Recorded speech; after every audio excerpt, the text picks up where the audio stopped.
नमस्कार दोस्तों, मैं Dharmendra Verma online study with DK में आपका बहुत बहुत स्वागत करता हूं। जैसा कि आप सभी को पता है, इसी को देखते हुए आज आपको यहां पर बाल विकास का प्रैक्टिस सेट देखने को मिलेगा। आपको 30 प्रश्न उसमें देखने को मिलेंगे। तो यहां पर आप आपका आकलन कर सकते हैं कि आप इन 30 प्रश्नों में कितने नंबर ला रहे हैं। इंपॉर्टेंट प्रश्न है, आपको स्किप नहीं करना है। अंत में जरूर बताना है कि आज का जो वीडियो है वो आपको कैसा लगा और इन 30 प्रश्नों में आपको कितने नंबर आ रहे हैं। तो शुरुआत करते हैं। आज का पहला प्रश्न है आपका, पेन और एक कॉपी ले लीजिए। जैसे ही मैं प्रश्न और 4 विकल्प पढ़ूं उतने समय में आपको आंसर अपने कॉपी में लिख लेना या फिर कमेंट्स के माध्यम से भी आप दे सकते हैं। तो यहाँ पर पहला प्रश्न है आपका, निर्देश चिकित्सा या फिर डायरेक्टिव थेरेपी किसके द्वारा विकसित की गई? कार्ल रोजर्स के, इलिस के, स्किनर के या फिर इनमें से कोई नहीं। यहाँ पर फटाक से आपको आंसर देना है। जो निर्देश चिकित्सा या फिर डायरेक्टिव थेरेपी है ये किसके द्वारा विकसित की गई? तो ये कार्ल रोजर्स के द्वारा विकसित की गई। कहाँ के वैज्ञानिक थे? तो ये अमेरिका के रहने वाले थे कार्ल रोजर्स। तो यहाँ पर पहला वाला विकल्प आपका सही होगा। यदि पहले का चयन किया है तो 1 नंबर जोड़ लीजिएगा आप। दूसरा प्रश्न है आपका, स्मिथ ने शिक्षण की त्रिध्रुवी प्रक्रिया में कार्यवाहक किसे माना है? अभिभावक, शिक्षक, शिक्षार्थी या फिर पाठ्यक्रम। आपको जहाँ एग्जाम हॉल है वहाँ पर भी इतने ही समय में आंसर देना है। यदि आप उसमें समय ज़्यादा लगाते हैं तो आपका अंत में समय कम पड़ जाएगा। इसलिए आपको प्रश्न को जल्दी पढ़ना है, लेकिन अच्छे से पढ़ना है और 4 विकल्पों को भी साथ में पढ़ना है और डायरेक्टली आंसर लगाना है, यानी कि जल्दी से आंसर लगाना है कि स्मिथ ने शिक्षण की त्रिध्रुवी प्रक्रिया में कार्यवाहक किसे माना है? तो उन्होंने किसको माना है? शिक्षक को माना है। तो बी वाला विकल्प आपका सही होगा। मनोविश्लेषणात्मक परामर्श उपागम किसने शुरू किया? एडलर ने, जंग ने, फ्रायड ने या फिर इनमें से कोई नहीं। मनोविश्लेषणात्मक परामर्श उपागम के बारे में पूछा गया है तो ये किसके द्वारा शुरू किया गया? ये सिगमंड फ्रायड के द्वारा शुरू किया गया। यदि आपसे पूछा जाता है कि मनोविश्लेषणात्मक सिद्धांत किसके द्वारा दिया गया तो ये सिगमंड फ्रायड के द्वारा दिया गया। इन्होंने मन की कितनी अवस्थाएं बताई है? तो उन्होंने मन की 3 अवस्थाएं बताई। कितनी अवस्थाएं बताई है? 3। चेतन मन, अर्धचेतन मन और अचेतन मन। यदि आपसे पूछा जाए कि मन की तुलना बर्फ से किसके द्वारा की गई है तो यह भी सिगमंड फ्रायड के द्वारा ही की गई है। चलिए अगला प्रश्न आपका, थ्रस्टन तथा लिकर्ट निम्न में से किसके मापन से संबंधित है? बुद्धि, अभिवृत्ति, मूल्य या फिर व्यक्तित्व। राइट आंसर आपका होगा थ्रस्टन तथा लिकर्ट ये अभिवृत्ति मापन से संबंधित है। किससे हैं? अभिवृत्ति मापन से। बी वाला विकल्प आपका सही होगा। व्यक्ति को मापने के लिए 16 पीएफ प्रश्नावली किसने दी? यहाँ पर 16 पीएफ प्रश्नावली के बारे में पूछा गया है। किसके द्वारा दी गई? Abraham Maslow, Freud, RB Cattell या फिर पियाजे। आपसे पूछा जाए कि 16 पीएफ प्रश्नावली किसका ये मापन करती है तो ये व्यक्ति का मापन करती है। किसका मापन करती है? व्यक्ति का। किसके द्वारा दी गई? तो ये आरबी केटल के द्वारा दी गई। किसके द्वारा? आरबी केटल के द्वारा दी गई। और ये कहाँ के वैज्ञानिक थे? तो ये भी अमेरिकी वैज्ञानिक थे, आरबी केटल। तो यहाँ पर तीसरा वाला विकल्प आपका सही होगा। छठा प्रश्न, एक बच्ची कहती है कि धूप में कपड़े जल्दी सूख जाते हैं। वहाँ रिक्तिस्थान की समझ को प्रदर्शित कर रही है। अहम केंद्रीय चिंतन की समझ को प्रदर्शित कर रही है। कार्य कारण विपर्य चिंतन या फिर प्रतिकारमक विचार की समझ को प्रदर्शित कर रही है। किस की समझ को प्रदर्शित कर रही है ये आपको बताना है। तो छठे का आंसर होगा आपका कार्य कारण। याद रखिएगा, एक बच्ची कहती है कि धूप में कपड़े जल्दी सूख जाते हैं। वहाँ कार्य कारण की समझ को प्रदर्शित कर रही है। तो यहाँ पर बी वाला विकल्प आपका सही होगा। 7वां प्रश्न, मास्लो के पदानुक्रम में अंतिम चरण को क्या कहा जाता है? यहाँ पर सबसे पहले आपको पता होना चाहिए कि पदानुक्रम का जो सिद्धांत है ये किसके द्वारा दिया गया है? तो ये मास्लो के द्वारा दिया गया है। कितने चरण बताए हैं? तो इन्होंने 5 चरण बताए हैं। कितने चरण बताए हैं? 5। यहाँ पर अंतिम चरण पूछा गया, यानी कि 5वां चरण आपसे पूछा गया है। कौन सा है? सम्मान की आवश्यकताएं हैं, सुरक्षा की आवश्यकताएं हैं, शारीरिक आवश्यकताएं या फिर आत्मबोध है। तो यहाँ पर अंतिम चरण पूछा गया है तो कौन सा होगा? आत्मबोध होगा। यहाँ पर डी वाला विकल्प आपका सही होगा। 5 चरण कौन से? यदि आपसे प्रथम चरण पूछे या फिर पहला चरण पूछे तो वो कौन सा होगा? वो शारीरिक आवश्यकता होगा। दूसरा चरण पूछे तो सुरक्षा की आवश्यकता होगा। तीसरा चरण पूछे तो प्यार एवं संबंधों की आवश्यकता होगा। चौथा चरण आपसे पूछे तो आत्मसम्मान की आवश्यकता होगा। और 5वां चरण यानी कि अंतिम चरण कौन सा होगा? आत्मबोध होगा। तो यहाँ पर आपको पहला, दूसरा, तीसरा, चौथा और 5वां चरण कौन सा है इनके बारे में जानकारी होना चाहिए। 8वां प्रश्न, अल्बर्ट बंडूरा द्वारा प्रस्तावित अधिगम का सिद्धांत, कह सकते हैं कि अल्बर्ट बंडूरा द्वारा कौन सा सिद्धांत दिया गया है अधिगम का? शास्त्रीय अनुबंध सिद्धांत दिया गया है, संज्ञानात्मक सिद्धांत दिया गया है, अंतर्दृष्टि अधिगम सिद्धांत दिया गया है, या फिर सामाजिक अधिगम सिद्धांत दिया गया है? अल्बर्ट बंडूरा द्वारा प्रस्तावित अधिगम का सिद्धांत पूछा गया है, तो इनके द्वारा कौन सा सिद्धांत दिया है? सामाजिक अधिगम का सिद्धांत। कौन सा सिद्धांत दिया है? सामाजिक अधिगम का सिद्धांत। और ये कहाँ के रहने वाले थे बंडूरा? तो ये कनाडा के रहने वाले थे। कहाँ के? कनाडा के। अब यहाँ पर शास्त्रीय अनुबंध सिद्धांत के बारे में भी आपको पता होना चाहिए, किसके द्वारा दिया गया? तो ये पावलोव के द्वारा दिया गया। कब प्रस्तावित किया गया था? तो 1904 में किया गया था। संज्ञानात्मक सिद्धांत की हम बात करें तो ये जन पियाजे के द्वारा दिया गया था। काफ़ी इंपॉर्टेंट है, काफ़ी प्रश्न यहाँ से संज्ञानात्मक सिद्धांत से आएंगे। तो यहाँ पर सभी जितने भी वैज्ञानिक हैं उसका मैंने एक वीडियो अपलोड कर दिया है, 2 घंटे का है लगभग वो वीडियो देख लीजिएगा। जितने भी इंपॉर्टेंट वैज्ञानिक हैं उन सभी के प्रश्न आपको उस वीडियो के माध्यम से मिल जाएंगे। तो संज्ञानात्मक सिद्धांत किसके द्वारा दिया गया है? तो ये जन पियाजे के द्वारा दिया गया है। और अंतर्राष्ट्रीय अधिगम सिद्धांत ये किसके द्वारा दिया गया है? तो ये अंतर्दृष्टि का जो सिद्धांत है ये कोहलर के द्वारा दिया गया है। तो चारों सिद्धांतों के बारे में आपको जानकारी होना चाहिए। कोहलबर्ग ने प्रस्तुत किए हैं शारीरिक विकास के चरण प्रस्तुत किए हैं, संवेगात्मक विकास के चरण प्रस्तुत किए हैं, नैतिक विकास के चरण प्रस्तुत किए, या फिर संज्ञानात्मक विकास के चरण प्रस्तुत किए हैं। कोहलबर्ग ने क्या प्रस्तुत किया है ये आपको बताना है। तो आपको पता होना चाहिए कि इन्होंने कौन सा सिद्धांत दिया है। तो कोहलबर्ग ने नैतिक विकास का सिद्धांत दिया है। कौन सा? नैतिक विकास का सिद्धांत। तो इन्होंने कौन से चरण दिए हैं? नैतिक विकास के चरण दिए हैं। कितने चरण दिए हैं? इन्होंने 6 चरण दिए हैं और उनको 3 स्तर में बांटाने के 2-2 करके कितने स्तर कर दिए गए हैं? 3 स्तर कर दिए गए। अब 3 स्तर कौन कौन से हैं? पूर्व पारंपरिक नैतिकता, दूसरा है पारंपरिक नैतिकता और तीसरा है उत्तर पारंपरिक नैतिकता। याद रखिएगा, यदि पूछा जाए कि कोहलबर्ग ने कितने स्तर बताए हैं तो कोहलबर्ग ने 3 स्तर बताए हैं। पहला है पूर्व पारंपरिक नैतिकता, दूसरा है पारंपरिक नैतिकता और तीसरा है उत्तर पारंपरिक नैतिकता। तो यहाँ पर राइट आंसर आपका कौन सा होगा?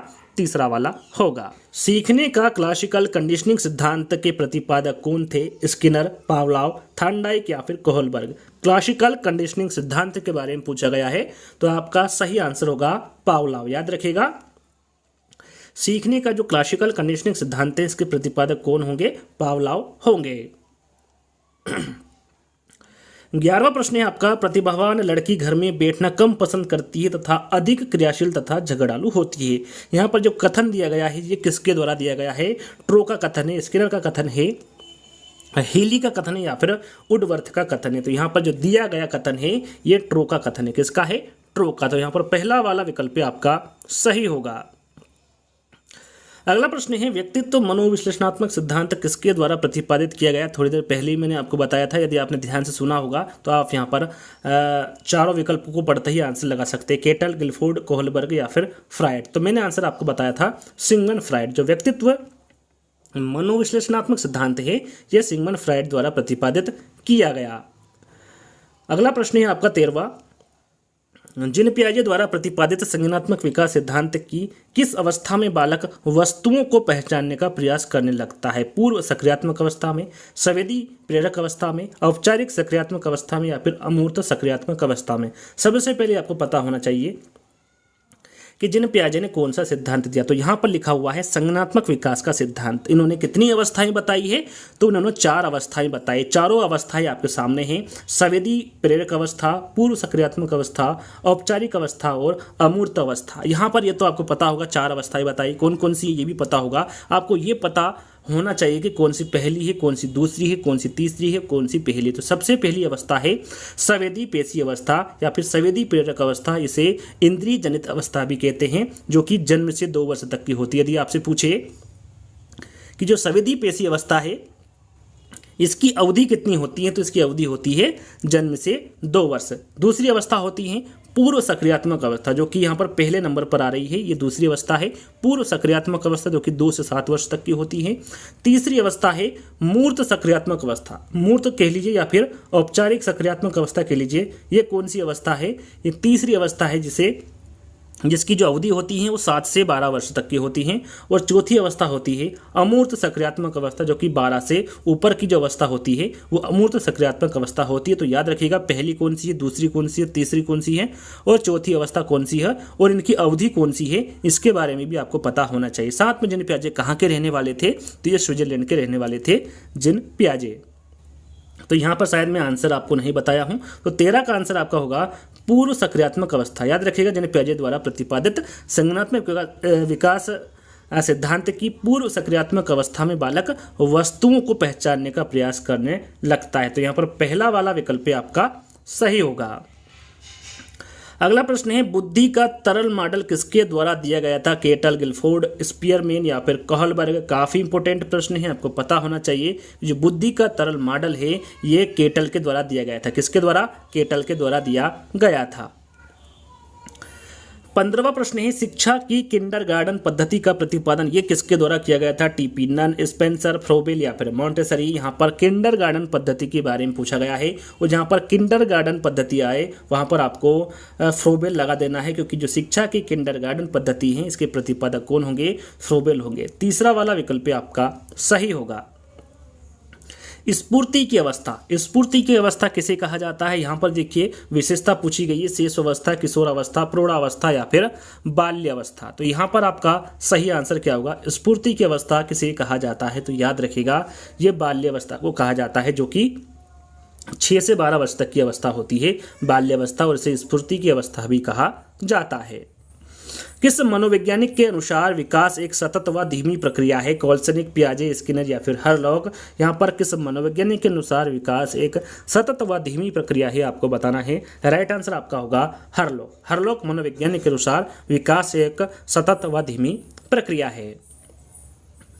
अगला प्रश्न है, लॉरेंस कहलबर्ग विकास के क्षेत्र में किस शोध के लिए जाने जाते हैं? संज्ञानात्मक, शारीरिक, गामक या फिर नैतिक। तो सबसे पहले आपको पता होना चाहिए इन्होंने कौन सा सिद्धांत दिया था, जो कि थोड़ी देर पहले मैंने आपको बताया था। इन्होंने कौन सा सिद्धांत दिया था? नैतिक विकास का सिद्धांत दिया था। तो इनका जो क्षेत्र है वो भी कौन सा होगा? नैतिक होगा। लॉरेंस कहलबर्ग विकास के क्षेत्र में नैतिक शोध के लिए जाने जाते हैं। तो यहाँ पर डी वाला विकल्प आपका सही होगा। कौन से वैज्ञानिक ने कौन सा सिद्धांत दिया, यदि आपको उनके बारे में जानकारी होगी तो आप आसानी से आंसर दे सकते हैं।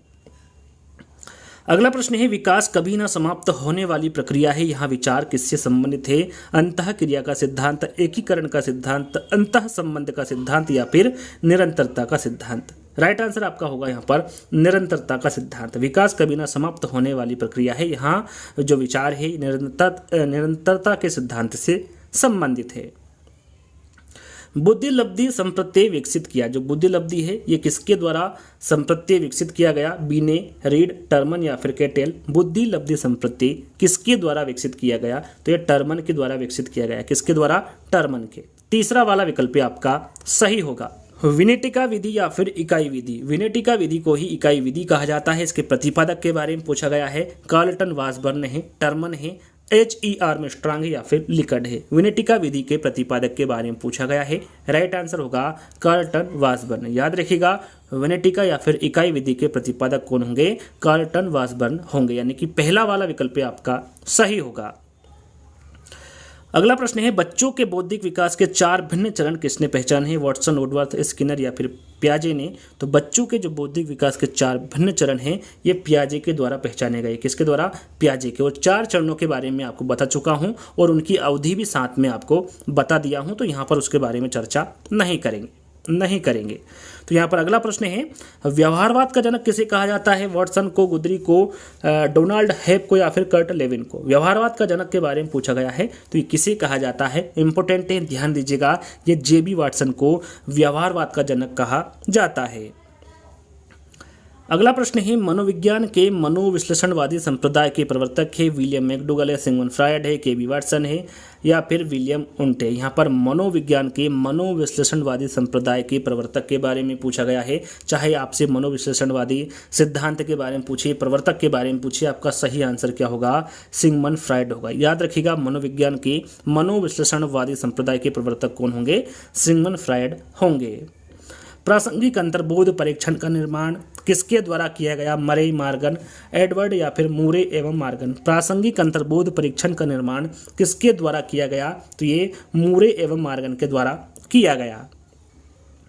अगला प्रश्न है, ह्यूरिस्टिक विधि के प्रतिपादक कौन है? H.E. आर्मस्ट्रांग है, कार्लटन वासबर्न है, गटमैन है या फिर लिकर्ड है। यहाँ पर ह्यूरिस्टिक विधि के प्रतिपादक के बारे में पूछा गया है। आपका सही आंसर होगा H.E. आर्मस्ट्रांग। यहाँ पर पहला वाला विकल्प आपका सही होगा। प्रोजेक्ट प्रणाली के प्रतिपादक के बारे में पूछा गया, जे ब्रूनर है, रिस्क है, किलपेट्रिक है या फिर रॉबर्ट ग्लेजर है। प्रोजेक्ट प्रणाली के प्रतिपादक कौन होंगे? राइट आंसर आपका होगा किलपेट्रिक। प्रोजेक्ट प्रणाली के बारे में पूछे तो आपका सही आंसर क्या होगा? किलपेट्रिक होगा। पुनरावृत्ति का सिद्धांत ये किसके द्वारा दिया गया? स्टैनली हॉल, मैकडूगल, फ्रायड या फिर मैस्लो।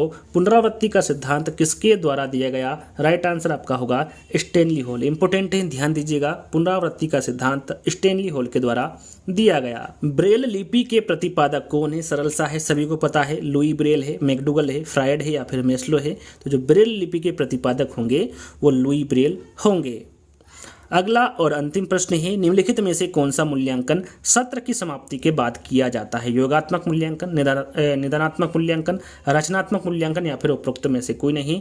निम्नलिखित में से वो कौन सा मूल्यांकन है जो सत्र की समाप्ति के बाद किया जाता है? तो वह मूल्यांकन होगा योगात्मक मूल्यांकन। याद रखिएगा, जो योगात्मक मूल्यांकन है यह सत्र की समाप्ति के बाद किया जाता है। तो यहाँ पर पहला वाला विकल्प आपका सही होगा। तो यहीं पर आज के 30 प्रश्न आपके समाप्त होते हैं। आई होप, मैं आशा करूंगा कि आपको 30 में से 30 नंबर प्राप्त हो। फिर भी आपको कमेंट्स के माध्यम से बताना है कि आपको इसमें कितने नंबर प्राप्त हो रहे हैं इस प्रैक्टिस सेट में। तो जल्द ही दोस्तों एक नई प्रैक्टिस सेट के साथ मिलेंगे। जब तक के लिए धन्यवाद।